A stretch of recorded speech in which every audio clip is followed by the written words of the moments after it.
Good morning to all my physics creators. My name is Mansi Bhardwaj and this is a beautiful channel that is Creative Physics by Mansi Bhardwaj. तो previous दो हम इसके part कर चुके हैं, that is electrostatic charges and electric field. तो उसमें हमने क्या देखा था कि जो हमारी इलेक्ट्रिक फील्ड इंटेंसिटी थी वो हमें क्या बता रही थी, इलेक्ट्रिक फील्ड की स्ट्रेंथ बता रही थी। तो जो इलेक्ट्रिक फील्ड इंटेंसिटी है वो हमारी एक वेक्टर क्वांटिटी थी, लेकिन आज के जो टॉपिक में हम पढ़ेंगे इलेक्ट्रोस्टैटिक पोटेंशियल, वो हमें क्या बताएगा कि जो हमारी इलेक्ट्रिक फील्ड इंटेंसिटी है वो एक स्केलर क्वांटिटी भी होती है, वही हमारा क्या होता है, इलेक्ट्रोस्टैटिक पोटेंशियल। ठीक है, तो देखो सबसे पहले हम देखते हैं पोटेंशियल के बारे में। देखो हमारा जो सिंगल पोटेंशियल है ना, वो सिंगल जो पोटेंशियल है उसको हम डिफाइन नहीं कर सकते, क्योंकि हम पोटेंशियल को तभी ले सकते हैं, हम देखो अगर मान लो ऐसे देखें कि हमारा खुद का पोटेंशियल हम डिफाइन नहीं कर सकते। हम खुद का पोटेंशियल कब देख सकते हैं, जब हम दूसरे किसी के साथ अगर हम कंपैरिजन करें तो ही हम अपना पोटेंशियल देख सकते हैं। ठीक है, तो इसलिए जो हमारा पोटेंशियल है सिंगल वो डिफाइन नहीं होता, उसके लिए हमें क्या करना पड़ेगा, उसका हमें एक दूसरा पॉइंट चार्ज लेना पड़ेगा, उसके कंपैरिजन में फिर हम पोटेंशियल निकालेंगे। तो इसका मतलब क्या हुआ, सबसे पहले हमें क्या निकालना पड़ेगा, पोटेंशियल डिफरेंस। पोटेंशियल डिफरेंस से ही हम पोटेंशियल निकालेंगे एट ए सिंगल पॉइंट। ठीक है, तो सबसे पहले देखो पोटेंशियल डिफरेंस क्या होता है।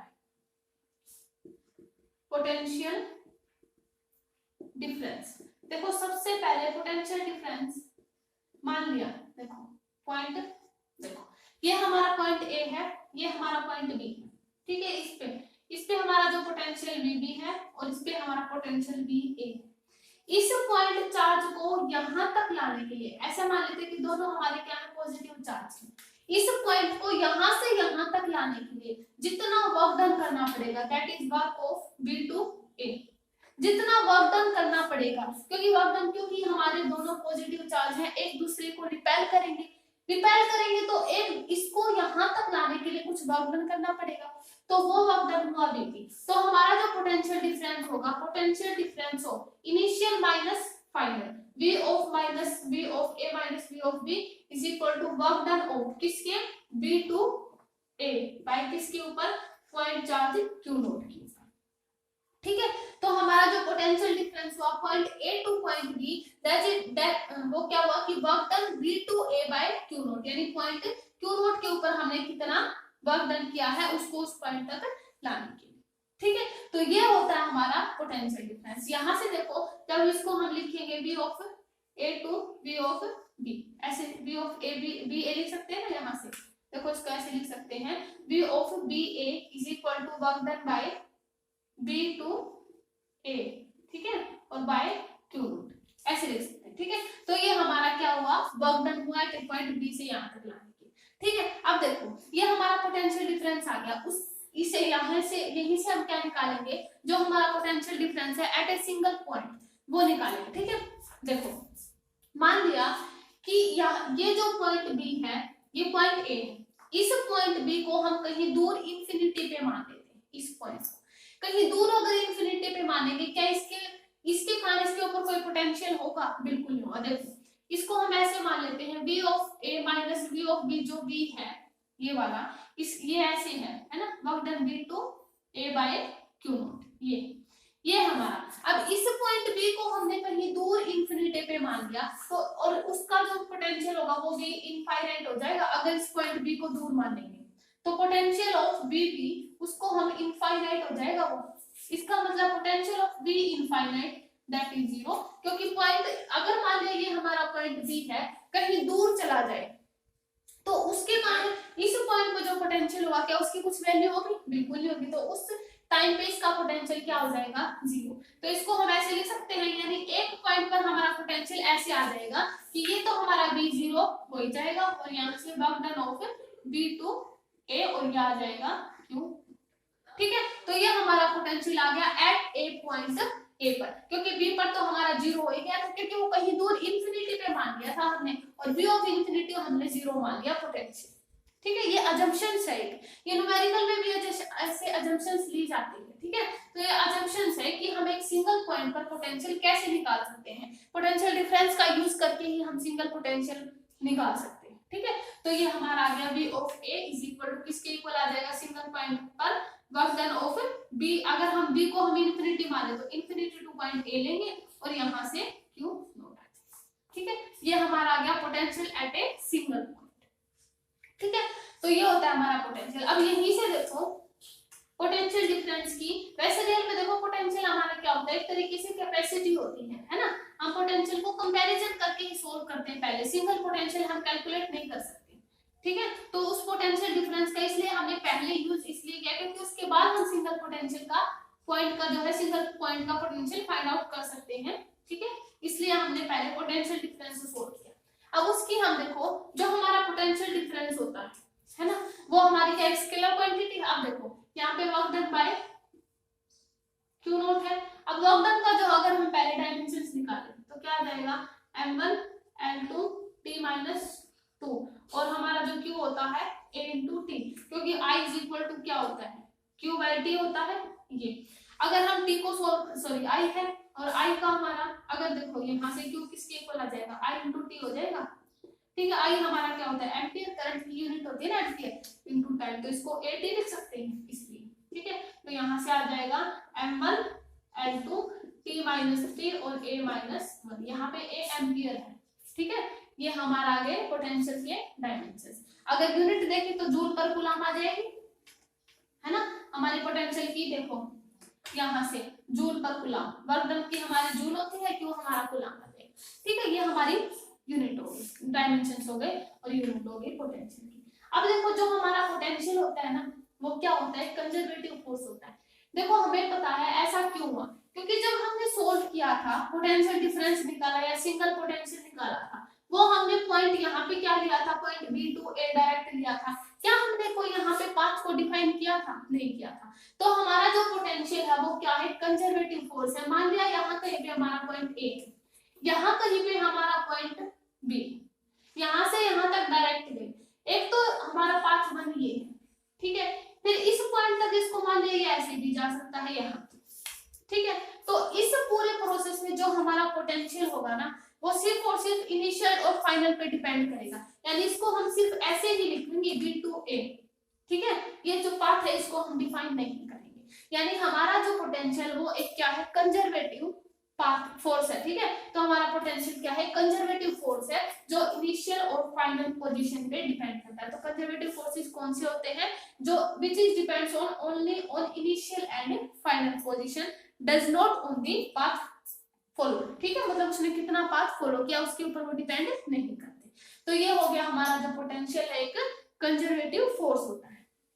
ठीक है, इसलिए जो हमारा पोटेंशियल होता है ना क्लोज्ड लूप के अंदर वो हमारा 0 होता है। जैसे हमने इलेक्ट्रिक फील्ड इंटेंसिटी देखी थी ना क्लोज्ड के अंदर, वो हमारी क्या आ रही थी 0 आ रही थी। ठीक है, तो इसी तरीके से हमारा जो पोटेंशियल है वो क्लोज्ड पाथ के अंदर 0 होता है, सिर्फ और सिर्फ कहाँ पे होगा इनिशियल एंड फाइनल पोजीशन पे। ठीक है, इसलिए जो हमारा पोटेंशियल है वो क्या है एक कंजर्वेटिव पाथ। ठीक है, और जो कंजर्वेटिव पाथ हमारा इलेक्ट्रोस्टैटिक फोर्स भी कंजर्वेटिव पाथ होता है, इलेक्ट्रिक फील्ड इंटेंसिटी भी। ठीक है, और जो हमारा फ्रिक्शनल फोर्स होता है वो हमारा क्या होता है नॉन कंजर्वेटिव। ठीक है, यानी वो हमारे पाथ पे फॉलो मतलब डिपेंड करता है। ठीक है, अब देखो हम निकालते हैं potential due to a point charge.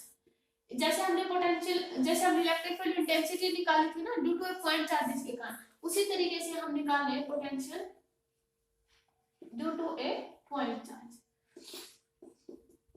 Point charge के कारण उस पर कितनी पोटेंशियल होगा।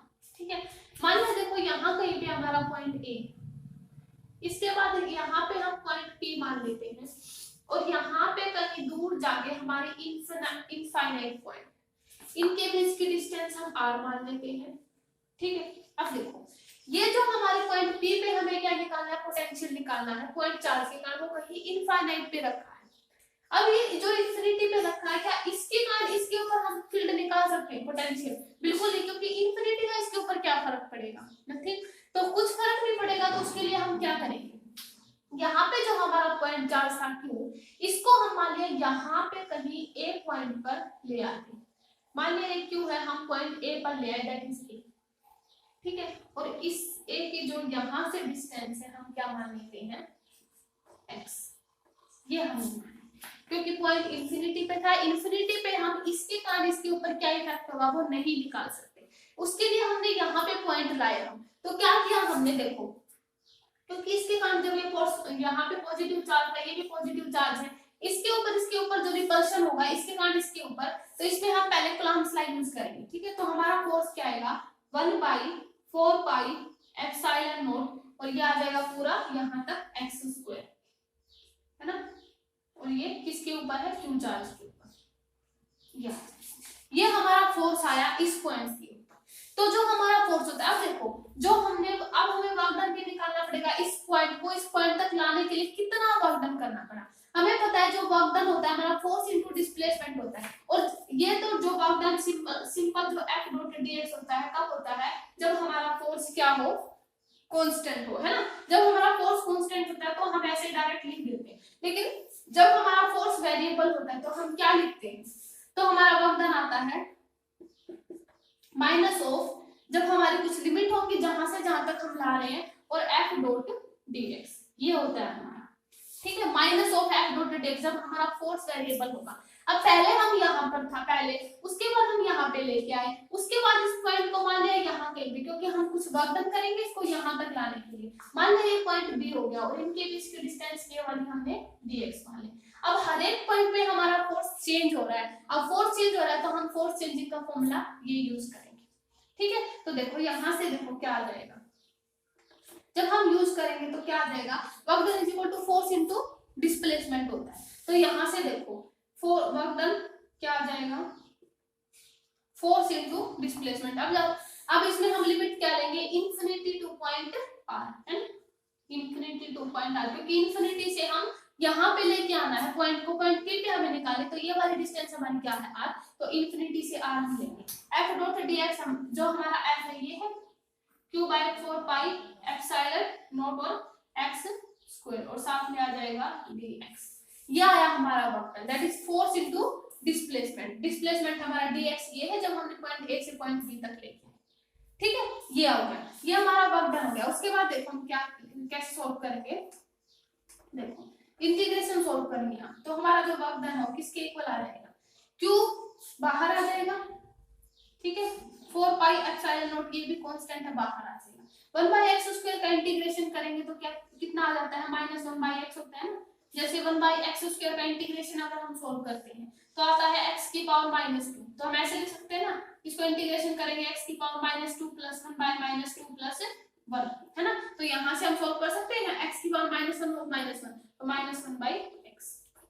ठीक है, ऐसे लिख सकते हैं, तो ऐसे इंटीग्रेशन सॉल्व होता है। ठीक है, तो देखो -1/x और हम लिमिट कहां से लेंगे, इनफिनिटी टू पॉइंट r, इसको हम सॉल्व करेंगे। अब देखो हमारा जो वर्क डन था minus of force into displacement था, तो हम यहाँ पे माइनस लगाना भूल गए, देखो यहाँ पे माइनस आएगा, है ना, यहाँ पे क्योंकि minus of F dot dx था ना, तो इसलिए यहाँ पे। अब ये जो माइनस अगर इसको बाहर निकाल दे तो हमारा वर्क डन क्या आ जाएगा, देखो यहाँ लिख देते हैं, जो हमारा वर्क डन है वो, क्योंकि माइनस ऑफ माइनस प्लस हो जाएगा, तो यहाँ से q/4 pi epsilon not, direct limit रख देते हैं 1/r माइनस 1/इनटू, अब 1/इन्फिनिटी हमारा क्या होता है 0, तो हमारा जो पोटेंशियल आ गया, तो पोटेंशियल जो वो वर्क डन जो हमारा वही हमारा पोटेंशियल हुआ ना, तो जो हमारा पोटेंशियल आया वो हमारा क्या आया, that is q/4 pi epsilon naught और r, ये हमारा क्या आ गया, potential at A point P। ठीक है, तो ये आ गया हमारा पोटेंशियल एट ए पॉइंट। तो इस तरीके से ये हमारा क्या था, potential due to a point charge, कहीं पे हमारा पॉइंट चार्ज इंफिनिटी पे रखा था, उसके कारण इसके ऊपर कोई इफेक्ट नहीं था, इसलिए हम उस पॉइंट चार्ज को यहाँ कहीं पे लेके आए, ये पॉइंट यहाँ पे लेके आए, तो पॉइंट ए के कारण ये जो डिस्प्लेस, इसको हमने थोड़ा और डिस्प्लेस किया ताकि इस पे हम इजीली निकाल सके। इसने फोर्स लगाया, जो फोर्स ऑफ रिपल्शन था माइनस ऑफ F, जब हमारा फोर्स वेरिएबल होता है तो minus of F dot dr का यूज करते हैं, F डॉट dx मतलब माइनस ऑफ F इनटू मतलब फोर्स इनटू डिस्प्लेसमेंट, तो minus of F into displacement ये हमने यूज किया, और माइनस ऑफ माइनस ये बाहर लेके आए तो प्लस, और यहाँ पे हमने लिमिट रख दी, और हमारा इस तरीके से ये potential due to a point charge के कारण हमारा q/4 pi epsilon naught into r। ठीक है, तो ये हमारा था पोटेंशियल एट ए पॉइंट। अब हम निकालते हैं potential due to a group of charges. बहुत सारे जब हमारे पास चार्जेस हो तब हम उसका पोटेंशियल कैसे निकालते, ठीक है। देखो ड्यू टू ए